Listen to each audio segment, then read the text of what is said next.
The Spice Islands or Maluku Islands are a group of islands in eastern Indonesia. Historically, they were the world's only source of prized spices like nutmeg, cloves, and mace. These islands, including Ternate, Tidore, Bacan, and Halmahera, played a key role in global trade, politics, and European colonial ambitions from the 16th century onward. Early history and indigenous societies. Long before Europeans arrived, the Maluku Islands were inhabited by indigenous communities with advanced farming practices. The island's volcanic soil and tropical climate were ideal for growing spices, which became central to their economies and culture. These communities developed intricate trade networks, connecting them to India, China, and the Arab world, where they exchanged spices for textiles, precious metals, and other goods. Local sultanates, like those of Ternate and Tidore, became powerful centers of trade and political authority. Their rulers controlled the cultivation, harvesting, and distribution of spices, which brought them great wealth and influence. They often reinforced their power through complex alliances and rivalries with neighboring islands and trading partners. Arrival of European powers. The incredible economic value of the Spice Islands eventually caught the attention of European explorers. The Portuguese were the first to arrive in 1512, aiming to dominate the lucrative spice trade. They established forts and trading posts, trying to control production through alliances and coercion. However, their influence was limited by resistance from local rulers and the challenges of managing distant territories. By the early 17th century, the Dutch East India Company (VOC) emerged as the dominant European power.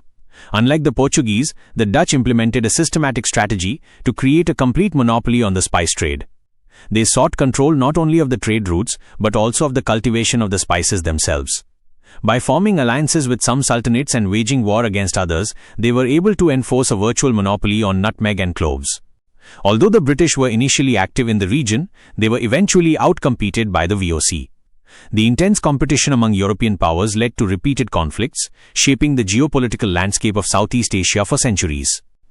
Colonial exploitation and the spice monopoly. Under Dutch rule, the island's spice production was tightly controlled. The VOC forced local farmers to sell their crops exclusively to Dutch traders at fixed prices. In some cases, entire populations were coerced into cultivating only specific spices, and any resistance was often brutally suppressed. This system generated immense wealth for the Dutch while devastating local economies and societies. The monopoly on nutmeg and cloves allowed the Dutch to dominate the global spice trade for centuries. Spices from the Maluku Islands were shipped to Europe, where they were considered luxury goods, sometimes worth more than gold. The profits from this trade significantly contributed to the Dutch Golden Age, fueling economic and military expansion in Europe and overseas colonies. Cultural and religious influence. The arrival of Europeans also brought new cultural and religious influences.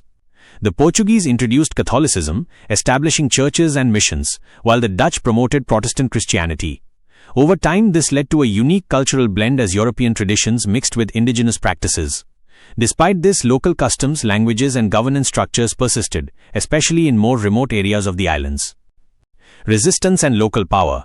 Throughout the colonial period, local rulers and communities resisted European domination. The sultanates of Ternate and Tidore often rebelled against the Dutch monopoly, attempting to maintain autonomy over spice production. These conflicts sometimes led to violent confrontations, but also demonstrated the resilience and agency of indigenous societies. The spice trade remained central to regional politics. Even under colonial rule, the Maluku Islands were a hub of negotiation, diplomacy, and conflict, as both European powers and local rulers sought control of this economically vital resource. Decline of the monopoly and modern period. By the 19th century, the Dutch monopoly began to decline due to global competition and changing economic conditions. The introduction of spice cultivation in other regions, such as Ceylon, Sri Lanka, and the Caribbean, reduced the island's exclusive control over nutmeg and cloves. Additionally, the rise of industrialization and global trade networks meant that spices were no longer as rare or valuable as they had once been. Following Indonesia's independence in 1945, the Maluku Islands became an integral part of the new nation. Today, while the spice trade is no longer monopolized, the islands continue to produce high-quality nutmeg, cloves, and other spices for global markets. They remain culturally rich, preserving traditional practices, festivals, and rituals associated with spice cultivation. Legacy of the Spice Islands. The legacy of the Spice Islands is profound. They not only shaped global trade patterns, but also influenced the course of European colonial history.